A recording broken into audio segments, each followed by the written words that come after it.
Good morning to all of you and welcome to all of you in OCIS PCS channel. कैसे हैं आप लोग? Hope से सभी अच्छे होंगे, पढ़ाई भी काफ़ी बेहतर चल रही होगी। तो आज के सेशन में हम देख लेते हैं कौन कौन से इंपॉर्टेंट इश्यूज़ हैं, न्यूज़ हैं, मुद्दे हैं, समाचार हैं जो आपके एग्जामिनेशन पॉइंट ऑफ व्यू से काफ़ी महत्वपूर्ण है। इसके अलावा हम लोगों ने फैक्ट्स देखेंगे एंड एट द एंड हम लोग MCQs पर आएंगे। तो चलिए बढ़ते हैं क्लास की और देखते हैं आज के सेशन का फर्स्ट इंपॉर्टेंट इशूज़ क्या है। 12th international government communication forum IGCF का आयोजन किया गया और किस थीम के तहत किया गया है इसका आयोजन? इसका थीम है आज का संसाधन कल की संपत्ति। इस थीम के तहत इसका आयोजन किया गया है और वो भी शारजाह में। इसमें जब अगर बोला जाए कि किन वक्ताओं ने, क्योंकि ये क्या है, कम्युनिकेशन फोरम है, तो इसमें वक्ताओं की भूमिका होगी। तो कौन कौन से इसमें जो इंपॉर्टेंट जो पूछा जा सकता है एग्जाम में कि प्रमुख वक्ताओं कौन कौन इसमें शामिल थे, तो पूर्व अमेरिकी मुख्य न्यायाधीश फ्रैंक कैप्रियो, लेखक और मोटिवेशन गुरु रॉबिन शर्मा, और अगर भारतीय के संदर्भ में पूछा जाए कि कौन से भारतीयों की तरफ से थे, तो भारतीय पर्यावरण कार्यकर्ता कौन है? डॉक्टर वंदना शिवा जो है इस फोरम में जो है प्रमुख वक्ताओं में से एक है। ऐसा माना जाता है कि फ्रैंक कैप्रियो को क्या बोला जाता है कि दुनिया भर में क्या है, दुनिया के सबसे अच्छे जज के नाम से मशहूर है। कौन? Frank Caprio. हालांकि इतना इंपॉर्टेंट बस आपकी नॉलेज के लिए होना चाहिए। यह कार्यक्रम किस मुद्दों पर आधारित है? तो सततता के मुद्दों के बारे में जागरूकता बढ़ाना और उनके समाधान को खोजने के लिए मीडिया की महत्वपूर्ण भूमिका के पर चर्चा यह करेगा। Now come to the next information. Hindi Diwas, actually कल की क्लास में मुझे इसे मेंशन करना था, मैं मेंशन नहीं कर पाई थी, जिसके लिए आज मैं इसको इस जो आपकी, क्योंकि इससे भी इंपॉर्टेंट पूछ लेता है, इसलिए मैंने इस न्यूज़ को आज यहाँ पे ऐड किया है। हिंदी दिवस 2023 कब सेलिब्रेट किया जाता है? 14 सितंबर को। एवरी ईयर या 14 सितंबर को सेलिब्रेट किया जाता है। अब बात की जाए तो 14 सितंबर कब? 1949 को क्या बोला गया था? भारतीय इसमें संविधान संघ ने क्या किया था? देवनागरी लिपि में हिंदी को भारतीय संघ की आधिकारिक भाषा यानी आर्टिकल 343, मोस्ट इंपॉर्टेंट आर्टिकल 343 के तहत इसको आधिकारिक भाषा के रूप में इसे अपनाया गया था। और कब? यानी 1953 से हर साल 14 सितंबर को क्या मनाया जाता है? आपका हिंदी दिवस के रूप में मनाने की घोषणा की गई। किसके जन्मदिन के अवसर पर? तो यही ध्यान रखिएगा, बहोर राजेंद्र सिन्हा। कौन है? बहोर राजेंद्र सिन्हा का जन्मदिन भी है और उनका जन्म कब हुआ था? 14 सितंबर 1900 को हुआ था। इसके अलावा अगर बात की जाए हिंदी की, तो सबसे अधिक, दुनिया में सबसे अधिक बोली जाने वाली भाषाओं में से एक है। करीब 600 मिलियन लोग जो है तो हिंदी भाषा का प्रयोग करते हैं। Now come to the next information. क्या है? भारतीय वायुसेना को अपना पहला C-295 परिवहन विमान स्पेन के कहाँ से मिला है? सेविले में एयरबस से प्राप्त हुआ है। और पूछ सकता है किसका है ये? तो भारतीय वायुसेना का है। किससे प्राप्त हुआ? एयरबस से प्राप्त हुआ। और कौन सा है ये? C-295। तो अब लोग थोड़ा देख लेते हैं C-295 के बारे में, आखिर ये है क्या। C-295 हल्के और मध्यम खंड में एक नई सामरिक क्या है? एयरलिफ्टर है। और इसमें कितने क्षमता इसकी कितनी है? इसकी जो क्षमता है 71 सैनिकों को, या फिर आप बोल सकते हैं कि 50 पैराट्रूपर्स को, किसको? 50 पैराट्रूपर्स को ले जा सकता है। इसकी वेट कितनी है? 9 टन के करीब है। और यह उन स्थानों पर भी लॉजिस्टिक संचालन कर सकता है जो भारी विमान जहां पहुंचने के लिए योग्य नहीं है। इसके साथ एक फैक्ट और ध्यान रखिएगा कि भारतीय वायुसेना ने क्या किया है? 21,935 करोड़ की परियोजना में कितने शामिल हैं? 56 ऐसे विमानों को खरीदने का जो प्रोजेक्ट किया गया है। कितना है? जिसके तहत जो ऑर्डर दी गई है भारतीय वायुसेना, कितना है वो? 56 ऐसे विमान है, जिसमें यह पहला है। C-295 पहला है। और बजट कितना है टोटल? 21,935 करोड़ का बजट है। 56 विमान अभी लेने हैं। Now come to the next information. Delhi metro rail corporation और भारत इलेक्ट्रॉनिक्स लिमिटेड यानी बेल ने क्या किया है? समझौते पर हस्ताक्षर किए हैं। समझौते पर हस्ताक्षर, यहाँ बाई मिस्टेक एक वर्ड है आपका वहां पर, मैं उसे भी करेक्शन कर दे रही हूँ, ये 9 आ गया है। समझौते पर हस्ताक्षर तो किसके बीच हुआ है? दिल्ली मेट्रो रेल कॉर्पोरेशन और भारत इलेक्ट्रॉनिक्स लिमिटेड के द्वारा। भारत इलेक्ट्रॉनिक्स लिमिटेड जिसकी स्थापना कब हुई? 1954 में हुई। यह कैसी है? एक सार्वजनिक क्षेत्र का उपक्रम है और इसका मुख्यालय कहाँ है? बेंगलुरु में है। नाउ नासा के जेम्स वेब स्पेस टेलीस्कोप ने कार्बन डाइऑक्साइड और मीथेन की उपस्थिति की खोज की है। यानी कार्बन और मीथेन की उपस्थिति की खोज तो हो गई है, इसके साथ ही जो संभावित कुछ और अन्य चीज़ों की भी लग रहा है कि शायद इसकी उपस्थिति है, जैसे डाइमिथाइल सल्फाइड हो गया। चलिए इसके बारे में थोड़ा हम डिटेल देख लेते हैं। सबसे पहले यहाँ ध्यान रखिएगा कि कौन सा है? नासा का जेम्स वेब स्पेस टेलीस्कोप है, जिसने कार्बन डाइऑक्साइड और मीथेन के साथ की खोज की है। अब बात आती है कि जेम्स वेब टेलीस्कोप ने किसके द्वारा? तो एक्सोप्लैनेट आखिर क्या होता है? क्योंकि एक ऐसा ग्रह है जो कि सूर्य के अलावा अन्य तारों का भी परिक्रमा करता है। सूर्य के अलावा किसका? अन्य तारों का। एक्सप्लैनेट नाम क्या है इसका? K2-18b। K2-18b यह क्या है? एक प्रकार का ग्रह है, यह एक प्रकार का यह ग्रह है। K2 18B के अध्ययन में क्या किसकी खोज की गई है? कार्बन डाइऑक्साइड और मीथेन की खोज की गई। अब बात आती है K2-18b क्या है? एक हाइसिन एक्सोप्लैनेट हो सकता है। हाइसिन बोला गया है, क्यों? क्योंकि इसमें क्या है, हाइड्रोजन से समृद्ध जो वातावरण है वो भी, और जल महासागरों की सतह की होने की भी क्षमता है। नेक्स्ट है कि ग्रह K2-18b पृथ्वी से कितना बड़ा है? तो 120 प्रकाश वर्ष क्या है? 120 प्रकाश वर्ष ये दूर है पृथ्वी से। और अगर बात की जाए कितना गुना बड़ा है, तो 8.6 गुना यह बड़ा है, 8.6। और ये किसकी परिक्रमा कर रहा है? तो K2-18a की, इसकी परिक्रमा यह करता है, K2-18a की। और यह क्या है? ठंडा बौना कुल, K2-18 ठंडे बौने कुल डॉर्फ के यह क्या कर रहा है? कौन सी है? K2-18a की परिक्रमा करता है, पृथ्वी से 8.6 गुना बड़ा है। इसका आकार क्या है? पृथ्वी और नेपच्यून के बीच में है, पृथ्वी और नेपच्यून के। एक्चुअली मैंने सारे पॉइंट्स इसलिए बताए हैं कि ये सब क्वेश्चन जो है आपके साइंस वाले सेक्शन में आ जाते हैं, साइंस वाले सेक्शन में। जेम्स वेब के अवलोकन में क्या किया गया है? जो केमिकल आपका डाई मिथाइल सल्फाइड है, ऐसा लग रहा है कि शायद उसकी भी संभावित कुछ पहचान हुई है। आखिर डाई मिथाइल सल्फाइड जो है यह कैसे बनाया जा सकता है? तो पृथ्वी पर जो जीवित जीव के द्वारा यह बनाया जाता है, जैसे समुद्र में पाए जाने वाले कौन से फाइटोप्लैंक्टन, पृथ्वी के वायुमंडल में मौजूद अधिकांश जो आप देखते हैं डाई मिथाइल सल्फाइड, वो उसका उत्सर्जन करते हैं किसके द्वारा? समुद्र में पाए जाने वाले फाइटोप्लैंक्टन के द्वारा। Now come to the next. केंद्रीय मंत्रिमंडल ने उज्ज्वला योजना को कितना किया है? 7.5 मिलियन और कनेक्शन तक विस्तार करने की मंजूरी दे दी। और विस्तार कब तक किया जाएगा? किस वर्ष तक? 2026 तक, यानी 2026 तक इसका विस्तार किया जाएगा। तो कितने उज्ज्वला को? 7.5 मिलियन। और यह उज्ज्वला स्टार्ट कब हुई थी? 2016 में। उज्ज्वला योजना कब स्टार्ट किया गया था? 2016 में। अब बात आती है केंद्र सरकार ने प्रधानमंत्री उज्ज्वला योजना को वित्तीय वर्ष 2026 तक विस्तारित करने का निर्णय लिया है। इससे क्या हो जाएगा? इस योजना में कुल संख्या बढ़कर कितनी हो जाएगी? 103.5 मिलियन हो जाएंगे। और अगर बात की जाए कि सरकार ने क्या किया, अभी 1 अप्रैल 2030 का अगर आप देखेंगे तो कितने हैं? 314 मिलियन घरों में क्या है? एलपीजी की कनेक्शन थे। कितने हैं? 314 मिलियन घरों में एलपीजी कनेक्शन थे। कब? 1 अप्रैल 2023 तक। सरकार ने वर्तमान में वैसे भी सिलेंडर का रेट भी कम कर दिए, 200 रुपए कम कर दिया गया है। और इसकी शुरुआत कब हुई थी उज्ज्वला योजना की? 2016 में हुई थी। किस उद्देश्य किया गया था? कि जो गरीब परिवार की महिलाएं हैं उनको जमा मुक्त एलपीजी कनेक्शन प्रदान करने के लिए। Now come to the next. Patna नगर निगम ने क्या किया है? आम लोगों के लिए कैश फॉर वेस्ट योजना, कौन सा है? कैश फॉर वेस्ट योजना, उसको लागू किया है। अब कैश फॉर वेस्ट योजना क्या है? तो इस योजना के तहत जो आप बोल सकते हैं कि लोगों को जो उनका सूखा कचरा, आप देखते हैं कि कचरा वाली गाड़ी आपके गलियों में आती है। अब आप क्या करना है कि सूखे कचरे के लिए प्रत्येक वस्तु के लिए एक निर्धारित मूल्य सूची के अनुसार उसको भुगतान किया जाएगा। और इसका क्या नाम दिया गया है? पिंक मेटल रिकवरी फैसिलिटी कहा जाता है। क्यों कहा जाता है? क्योंकि यह महिलाओं श्रमिकों के द्वारा इसको चलाया जा रहा है। अब इसका संचालन, ये तो चलिए कि महिलाओं श्रमिकों के द्वारा चलाया जा रहा है, किस मंत्रालय किसकी इसमें भूमिका है इसकी स्थापना में? तो पर्यावरण, वन और जलवायु परिवर्तन मंत्रालय। साथ ही एक आपकी जर्मन संस्था है GIZ। कौन सी है? GIZ, ये ध्यान रखिएगा, जर्मन संस्था GIZ और अन्य संगठनों के सहयोग से पटना नगर निगम के द्वारा यह इसका स्थापना किया गया है। अब लोगों को क्या है? कूड़ा डालने के लिए कूड़े गाड़ी का इंतजार नहीं करना पड़ेगा। Now come to the next information. केंद्रीय मंत्रिमंडल ने भारत और किसके बीच में? आर्मेनिया के बीच में एक समझौते पर हस्ताक्षर करने की मंजूरी दे दी है। इसके एक समझौता क्या है ये आपको MCQs में मिल जाएगा, इसलिए यहाँ पे इसकी डिटेल नहीं बता रही हूँ। चलिए बस यहाँ पे ध्यान रखिए कि समझौता हुआ है। नेक्स्ट है जोशित रंजन सिकंदर ने भारतीय सौर ऊर्जा निगम के निदेशक के रूप में क्या किया है? पदभार ग्रहण किया है। किसमें? भारतीय सौर ऊर्जा निगम के निदेशक के रूप में। नाउ अब हम लोग थोड़ा देख लेते हैं कि यह क्या भारतीय सौर ऊर्जा निगम जो है यह एक मिनी रत्न कंपनी है। इसकी स्थापना कब हुई थी? 9 सितंबर 2011 में इसकी स्थापना हुई है। और यह भारत में सौर ऊर्जा को बढ़ावा देने वाला बोल सकते हैं के लिए इसकी स्थापना की गई थी। किसको? सौर ऊर्जा को बढ़ावा देने के लिए। इसकी स्थापना किसके द्वारा?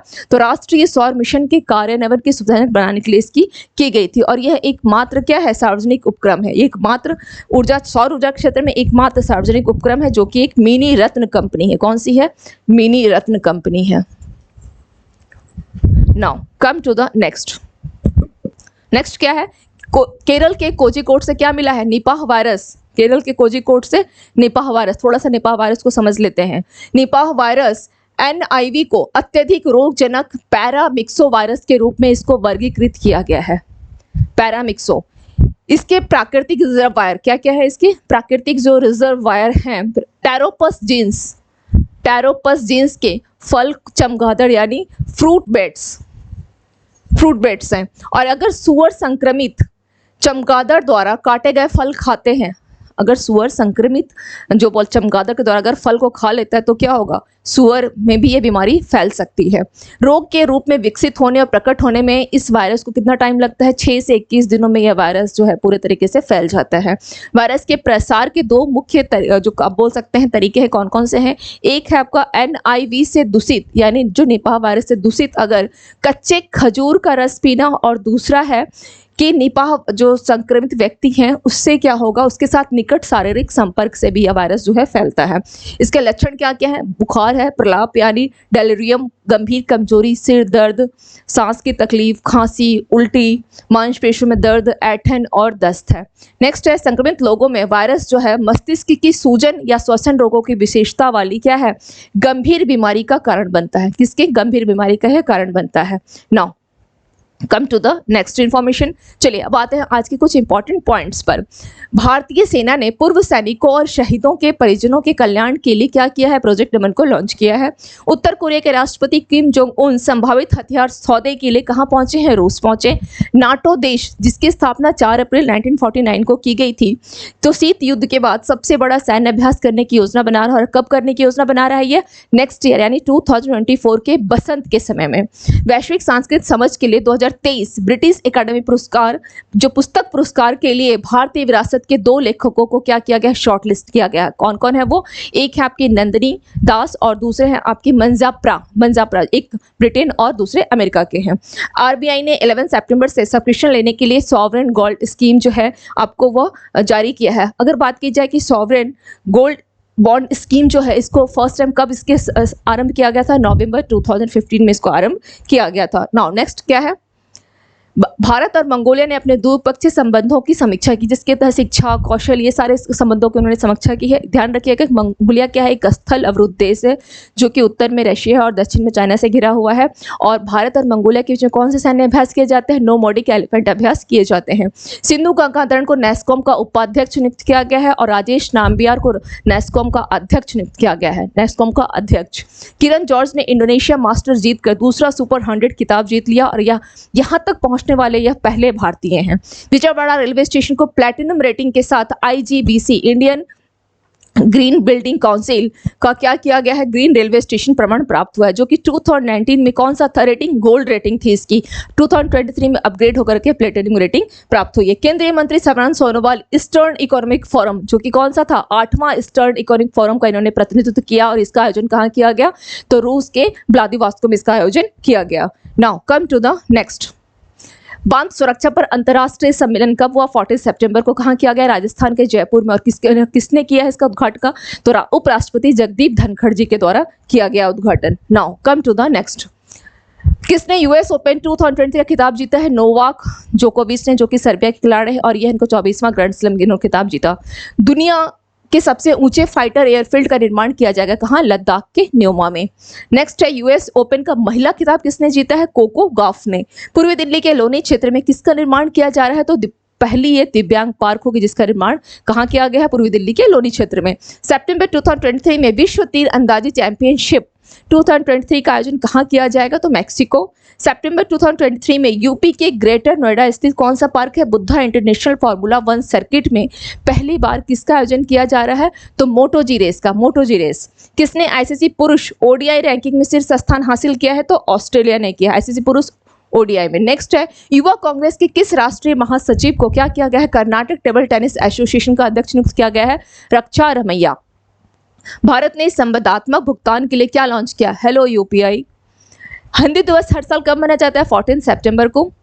तालिबान के शासन में अफगानिस्तान में राजदूत नियुक्त करने वाला पहला देश कौन बना है, चीन बना है। ऑस्ट्रेलिया में भारत के अगले उच्चायुक्त कौन नियुक्त होंगे, गोपाल बागले।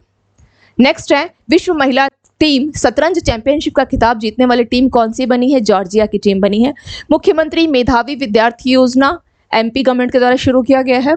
ODI में सबसे तेज 150 विकेट लेने वाले भारतीय स्पिनर कौन है, कुलदीप यादव।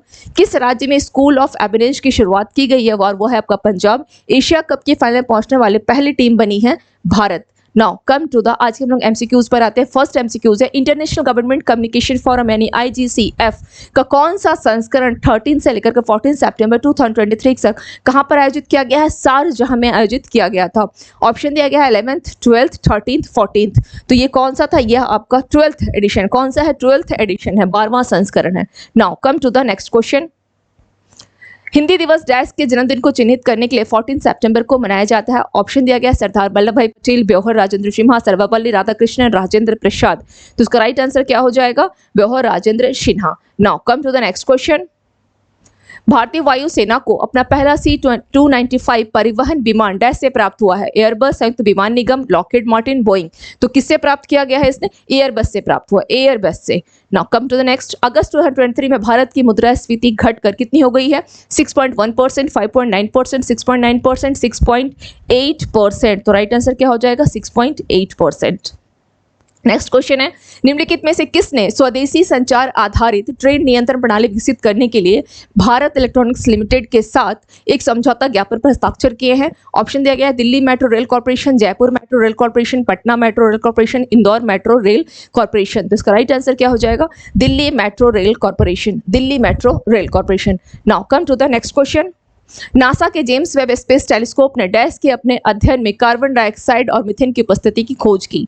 ऑप्शन दिया गया है BD1763b, K218b, GJ1214b, HATP2b। इसका राइट आंसर क्या हो जाएगा? Option B, option B, K218b। Now come to the next question, come to the next question.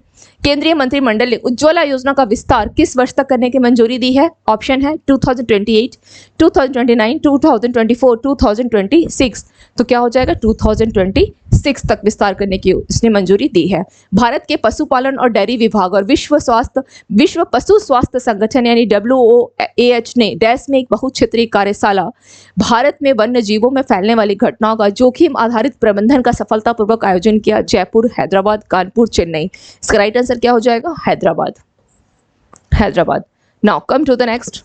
किस शहर के नगर निगम ने हाल में ही स्थापित मटेरियल रिकवरी फैसिलिटी MRF में आम लोगों के लिए कैश फॉर वेस्ट योजना शुरू की है? लखनऊ, पटना, दिल्ली, हैदराबाद। तो इसका राइट आंसर क्या हो जाएगा? Patna. Now come to the next question. केंद्रीय मंत्रिमंडल ने डिजिटल परिवर्तन के लिए जनसंख्या के पैमाने पर कार्यान्वित सफल डिजिटल समाधानों को साझा करने के क्षेत्र में सहयोग पर भारत और डैश के बीच में एक समझौता ज्ञापन पर हस्ताक्षर करने की मंजूरी दी है। मैंने आपको भी कहा था कि इसके जो डेफिनेशन डिटेल्स है वो आपको अभी MCQ से मिल जाएंगे। तो इसका राइट आंसर क्या हो जाएगा? Georgia, Azerbaijan, Armenia, Iran. C is your right answer, Armenia. समझौता क्या है? तो ये वो समझौते हैं किसके क्षेत्र में? डिजिटल परिवर्तन के लिए जनसंख्या के पैमाने पर इसको कार्यान्वित करने के लिए सफल डिजिटल समाधानों को साझा करने के क्षेत्र में सहयोग पर समझौता किया जा रहा है। किसके किसके बीच में? भारत और आर्मेनिया के बीच में। Now come to the next question. Actually कल की क्लास में क्या हुआ था कि बाय मिस्टेक मुझसे इस क्वेश्चन का आंसर जो था वो बी होना था और मैं डी पे क्लिक हो गई थी।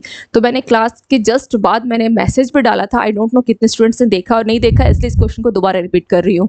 निम्नलिखित में से किसने पूर्व सैनिकों और शहीदों के परिजनों के कल्याण के लिए प्रोजेक्ट नमन को लॉन्च किया है? ऑप्शन है भारतीय नौसेना, भारतीय सेना, भारतीय वायुसेना, भारतीय तटरक्षक। तो इसका राइट आंसर क्या हो जाएगा? भारतीय सेना। नाउ तो आज की क्लास में हम लोगों ने देख लिया इंपॉर्टेंट इश्यूज क्या है, मुद्दे क्या है, कौन कौन से न्यूज़ रहे हैं।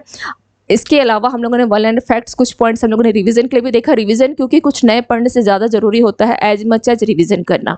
कोई डाउट्स हो आप लोग कमेंट सेक्शन में कमेंट करके जरूर अपने डाउट्स को क्लियर कर सकते हैं। मिलते हैं फिर नेक्स्ट सेशन में। Thank you to all of you and have a nice day.